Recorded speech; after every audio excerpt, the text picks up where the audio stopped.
Stoicism developed a system of ethics that highlighted the significance of self-control, personal responsibility, and virtue.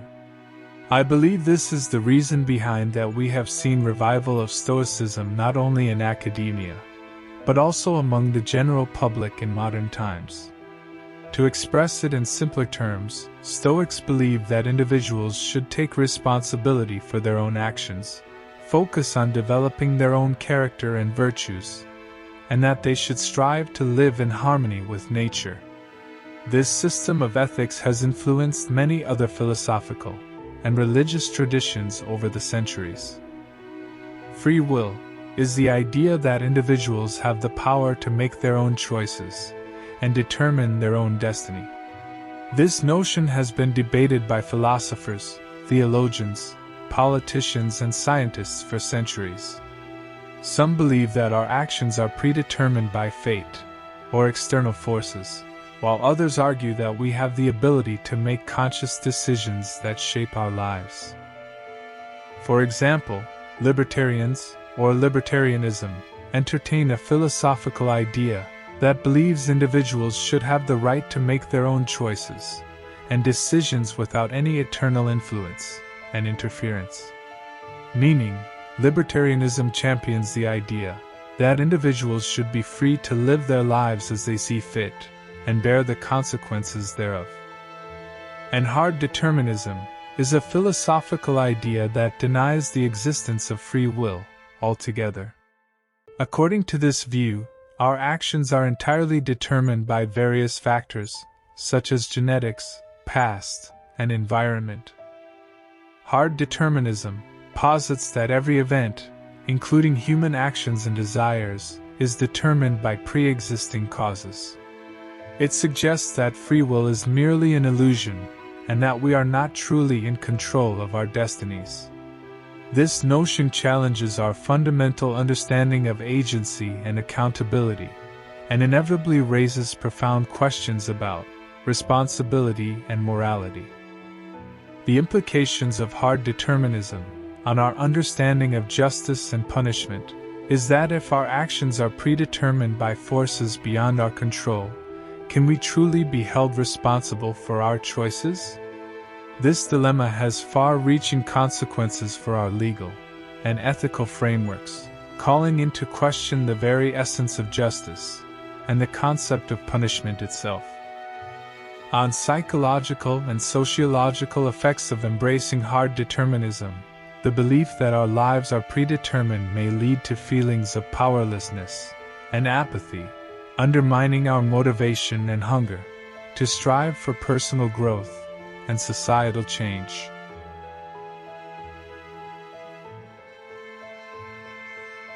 On the other hand, compatibilist or compatibilism, sometimes it is also known as soft determinism, teaches yes, our actions may be determined by multiple factors, such as genetics, our past, and the environment we live in, but we still have the ability to make choices and decisions aligned with our needs and wants.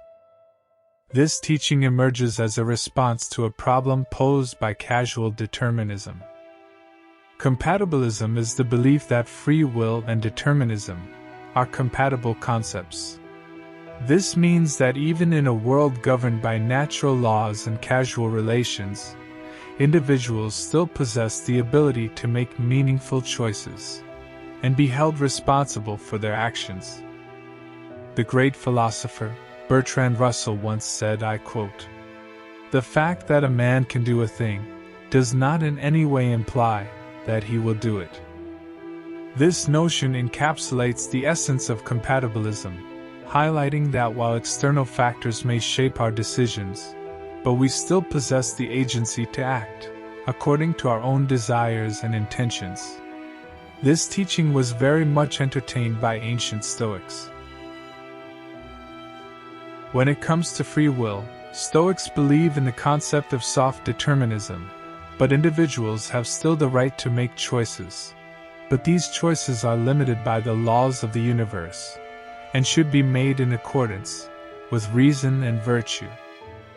As the American philosopher Percy Brand Blanchard explained it, A mathematician is making a deduction, and his thought is caught up and carried along by logical necessity to a valid conclusion. Is he thinking freely? Yes, again, though he is under the constraint of the necessity he is following. Meaning, free will is limited by fate and providence. According to their teachings, fate is the idea that there is a predetermined course of events that cannot be changed. Or there are happenings that are simply meant to happen and can't be influenced by individuals' actions. For example, the rising and setting of the sun, this happening can only be influenced by the universe. Providence is the idea that there is a governing force in the universe that ensures that everything happens for a reason. Meaning, every choices and happenings has its own unique purpose that is part of a much higher plan. It is important to consider how these concepts inform our understanding of the world and our place within it. Stoicism teaches us to focus on our inner strength and moral character, regardless of external circumstances. This philosophy encourages us to embrace the challenges we face and use them as opportunities for growth and self-improvement.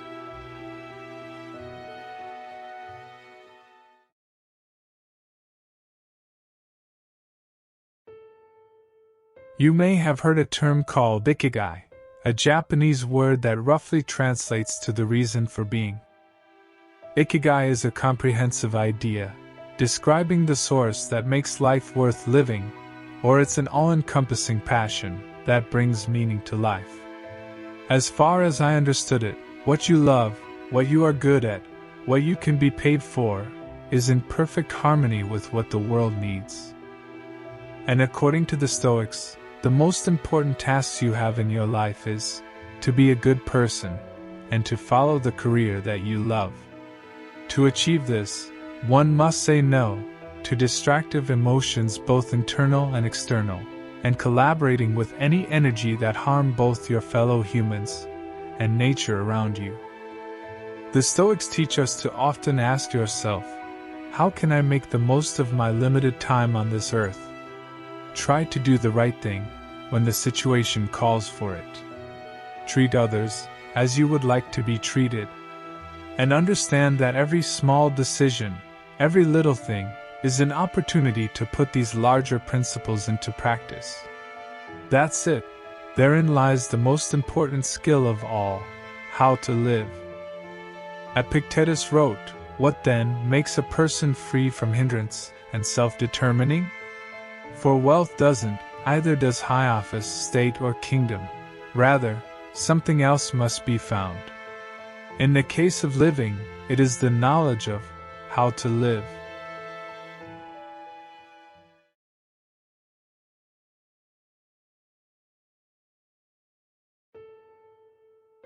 If you ask, what differs a great athlete from the rest of his kind? The answer is simple: consistency. A professional athlete dedicates his resources and time for training. Even while in resting, they study their game, examining what to improve. Same applies to our mind and spirit. They need this training. Train yourself to give up that can't give you any more good. Challenge yourself to live in misfortune for a period of time. Challenge yourself to leave your bed and comfy mattress and to sleep on the floor. Challenge yourself to use your feet. This is what the Stoics teach us. Experience your worst fears, such as the effects of isolation, hunger, and anything, and face them willingly so that when fate strikes, you will be in your best to face it. Seneca, in his Moral Letters, wrote, I quote, "Here's a lesson to test your mind's mettle. Take part of a week in which you have only the most meager and cheap food, dress scantily in shabby clothes, and ask yourself if this is really the worst that you feared. It is when times are good that you should gird yourself for tougher times ahead, for when fortune is kind, the soul can build defenses against her ravages." So it is that soldiers practice maneuvers in peacetime, erecting bunkers with no enemies in sight, and exhausting themselves under no attack, so that when it comes, they won't grow tired.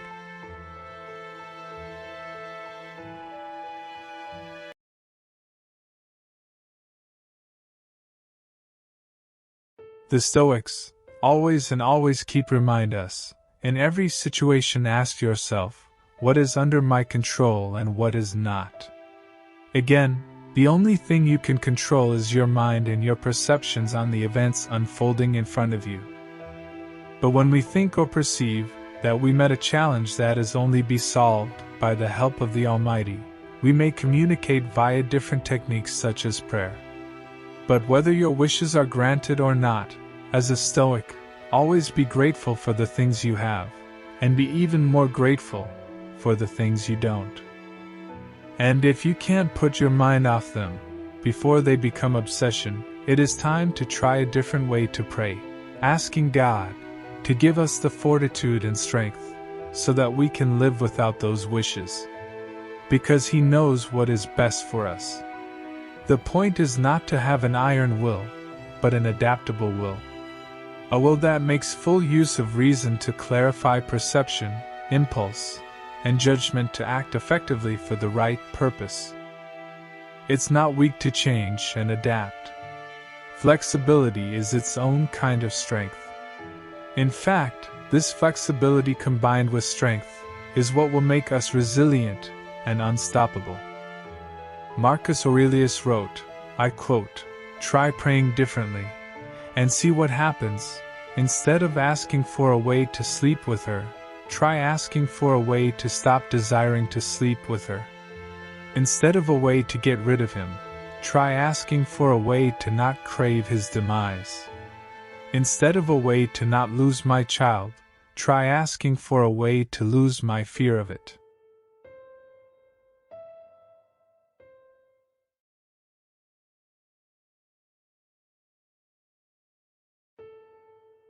The only constant thing in our lives is change. Changing an event in the past is hard, but changing our perception isn't. Epictetus wrote, "Don't seek for everything to happen as you wish it would, but rather wish that everything happens as it actually will. Then your life will flow well." The Stoics teaches us not to fight every happenings. Rather accept them, even love and enjoy them. Like Nietzsche said, a more fatty meaning a love of fate. By understanding and accepting the natural order of things, we could find peace and happiness. Marcus Aurelius adds here, meditate often on the swiftness with which all that exists and is coming into being is swept by us and carried away. For substance is like a river's unending flow, its activities continually changing and causes infinitely shifting, so that almost nothing at all stands still.